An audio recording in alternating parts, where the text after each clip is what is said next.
The statements we're about to show you are from the Holy Quran, and is said to be the official, unchanged, pure word of God, revealed over 1400 years ago. Claiming to be the word of God is a heavy statement, and without proof, or if a single contradiction is found within the book, the apparent word of God will be proven false. So without further ado, let's put the book to the test. In the 23rd chapter, titled The Believers, from the 12th to the 14th verses, God is said to give a detailed description of how the human being is formed. It begins by saying, "We then placed him as a sperm drop in a place of settlement, firmly fixed. Then we made the drop into a alaqa." We will translate this word very soon. "And then we changed the alaqa into a lump. Then we made out of that lump into bones. And then we clothed the bones with flesh. Then we caused him to grow and come into being and attain the definitive human form."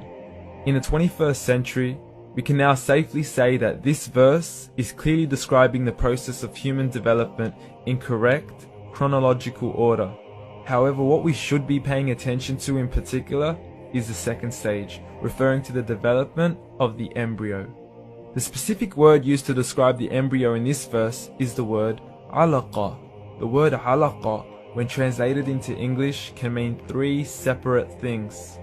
Firstly, a blood clot, or to be suspended, that is to be hanging or clinging to something, or thirdly and finally, a leech.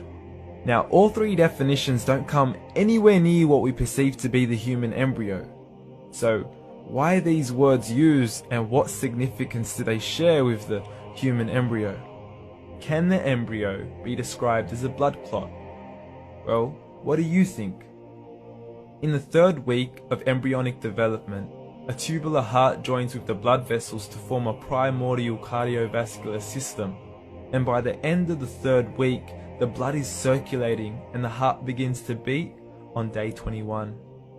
The first thing that comes to mind in regards to being suspended or hanging is the umbilical cord. But we can't use that example because we are simply referring to step 2, before the baby has even formed. But we now know today that the umbilical cord is formed from the connecting stalk.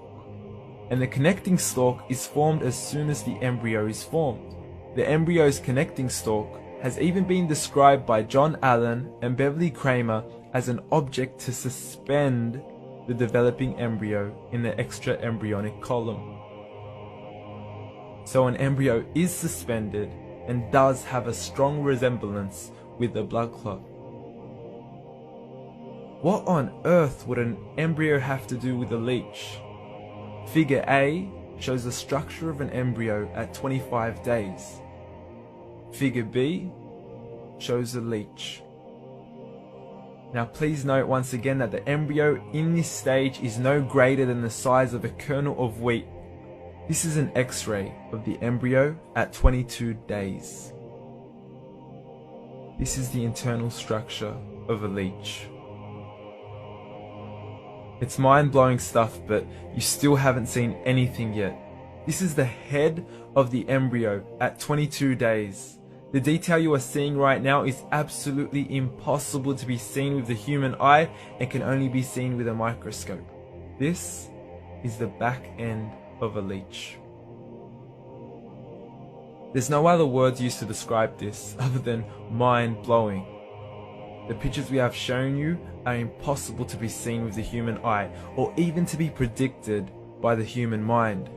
Once again, the verses we have shown you were revealed over 1400 years ago to a man who couldn't read nor write. Are these the words of God? Descriptions of the human embryo in the Quran cannot be based on scientific knowledge in the 7th century. The only reasonable conclusion is that these descriptions were revealed to Muhammad from God, from God, from God, from God.